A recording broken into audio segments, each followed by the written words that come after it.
नमस्कार, आप देख रहे हैं हल्ला बोल टीवी। मैं हूं Nitesh Tiwari. Greenfield satellite township क्षेत्रों में जमीन के खरीद बिक्री पे जो रोक लगी थी उसे सरकार हटाने जा रही है। क्या है पूरा मामला, हमें बताएंगे हल्ला बोल टीवी के editor in chief Deepak Sharma.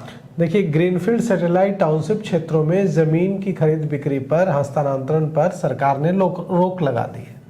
अब सरकार ने यह फैसला लिया है कि विकास योजना के अंतिम प्रकाशन के बाद यह रोक हटा ली जाएगी। यानी कि विकास योजनाओं के अंतिम प्रकाशन के बाद ग्रीनफील्ड सैटेलाइट टाउनशिप क्षेत्रों में जमीन की खरीद बिक्री की जा सकेगी। यह बड़ा फैसला है। इससे उन लोगों को, जिन लोगों को अभी बहुत असुविधा हो रही थी, किसी को बेटे की शादी करनी है, किसी को बेटे की फीस भरनी है, किसी को दूसरे काम है, उनमें उनको बहुत ज़्यादा दिक्कत आ रही थी। जिन लोगों ने सोच रखा था कि हम ज़मीन बेचकर अपनी ज़रूरतें पूरी कर लेंगे, तो अब जो है सरकार ने, राज्य सरकार ने, सम्राट चौधरी सरकार ने ग्रीनफील्ड सैटेलाइट टाउनशिप क्षेत्रों के सुनियोजित और संतुलित विकास की दिशा में ये जो फैसला लिया है, इससे आम लोगों को, उस क्षेत्र में जिन लोगों की ज़मीनें हैं, उन्हें बहुत मदद मिलेगी। सक्षम प्राधिकार के अनुमोदन के बाद अधिसूचित ग्रीनफील्ड सैटेलाइट टाउनशिप क्षेत्रों में जमीन की खरीद बिक्री और हस्तांतरण पर लगी रोक को विकास योजना के अंतिम प्रकाशन के बाद हटाने का फैसला लिया गया है।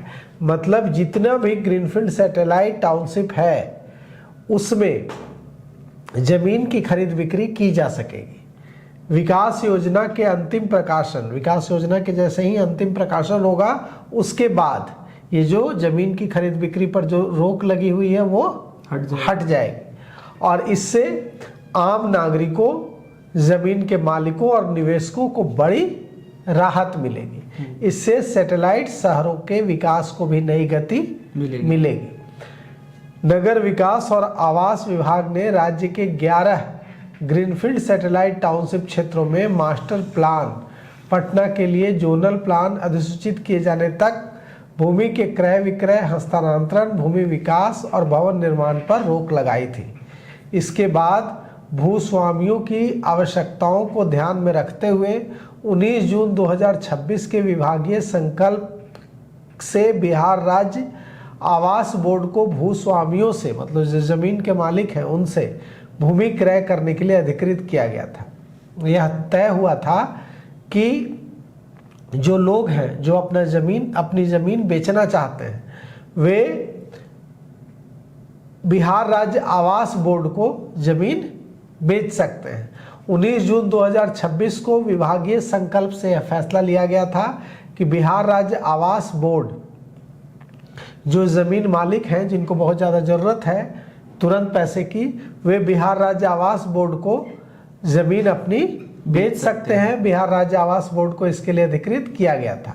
लेकिन ये जो आज जो फैसला हुआ है कि विकास योजनाओं के अंतिम प्रकाशन के बाद रोक पूरी तरह से हट जाएगी, कोई किसी को बेच सकेगा, कोई किसी से खरीद सकेगा, ये बड़ा अहम कदम है।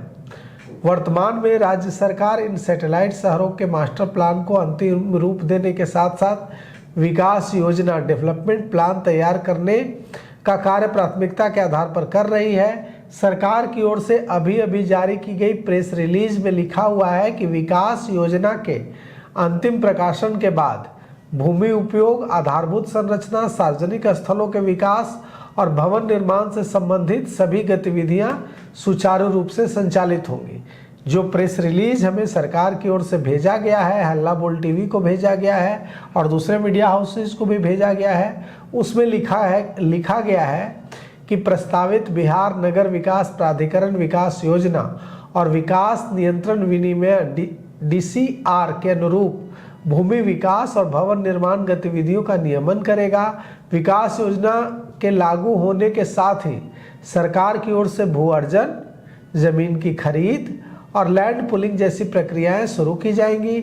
इसके लिए भूमि की खरीद बिक्री और हस्तांतरण पर लगी रोक हटने से सैटेलाइट शहरों के विकास में किसी भी प्रकार की बाधा नहीं होगी।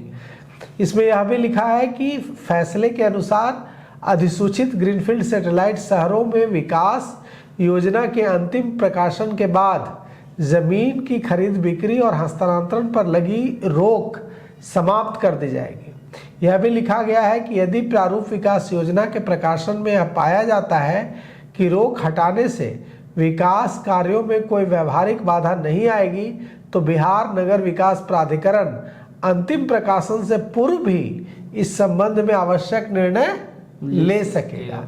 राज्य सरकार का जो यह फैसला है, कहा गया है नगर विकास विभाग की ओर से कि राज्य सरकार का यह फैसला सुनियोजित शहरीकरण, पारदर्शी भूमि प्रबंधन और आधुनिक आधारभूत संरचना के विकास की दिशा में एक महत्वपूर्ण कदम है।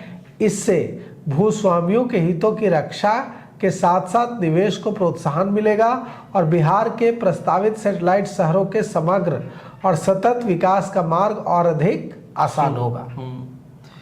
तो इन खबरों पे आपका क्या कुछ राय है, आप हमें कमेंट करके बताइए। तमाम अपडेट के लिए देखते रहिए हल्ला बोल टीवी। शुक्रिया।